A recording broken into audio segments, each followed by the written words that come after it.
iOS 18.4 came out this week and there are some cool features, so let's talk about it. Disclaimer, this update with the Apple Intelligence features is only available for iPhone 15 Pro models and above. So that is the iPhone 15 Pro, Pro Max, iPhone 16, 16 Plus, 16 Pro, 16 Pro Max, and 16E. So the first thing we got with the new iOS 18.4 update is 8 new emojis. These emojis include one under eye bags emoji, a fingerprint, tree with no leaves, a harp, shovel, splatter, and a root vegetable. The root vegetable and the fingerprint are my favorites. Next thing we got with the new iOS 18.4 update is ambient music, and there are 4 new ambient sound categories that can be added to your control center, which is sleep, chill, productivity, and well-being.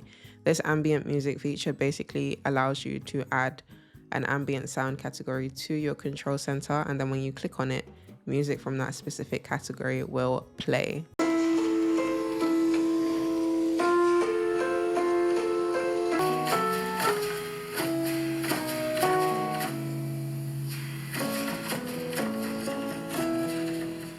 And when you press and hold on the dynamic island whilst the ambient sound is playing, you're able to skip songs, see the name of the current song, pause and play the same way you would do if you were listening to music using Spotify or Apple Music. Next feature we got was priority notifications. And to turn this on, you're just going to go to your settings, notifications, and then toggle on prioritize notifications. This allows your most important notifications to be shown first as opposed to other notifications. You can also specify what apps you want notifications to be prioritized for. Now, this next feature is actually specific to the 15 Pro and 15 Pro Max models, and it is visual intelligence. Visual intelligence basically gives you the ability to take a photo and use the ask and search buttons to ask ChatGPT for information on the image or search for the item in the image using Google. You can also translate text and summarize it too. This feature was originally only available on iPhone 16 models and could be accessed through pressing and holding on the camera control model. But since it's now available on the 15 Pro and Pro Max models, you can add it to your phone through the control center, or you can set the action button to open visual intelligence when you press it.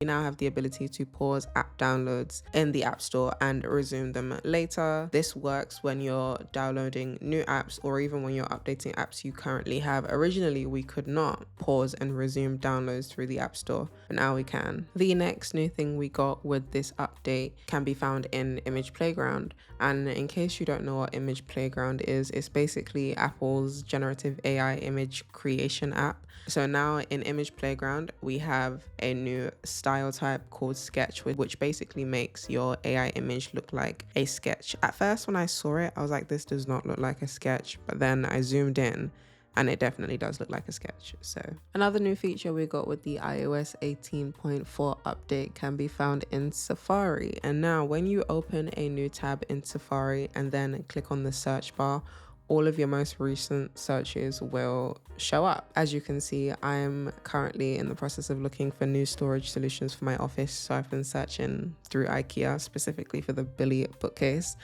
but that's irrelevant to this video. But yeah, now you can see your full recent searches when you open a new tab in Safari with the iOS 18.4 update, which is quite cool.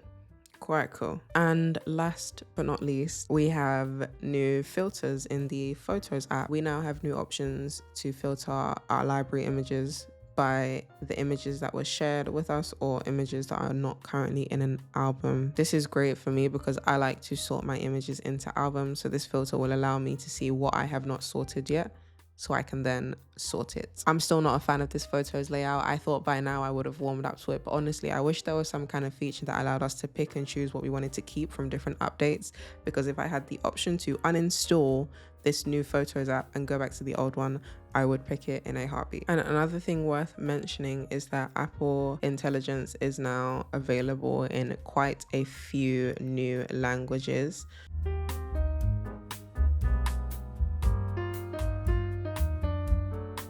If you like this video, please don't forget to give it a thumbs up, and I will see you in the next video.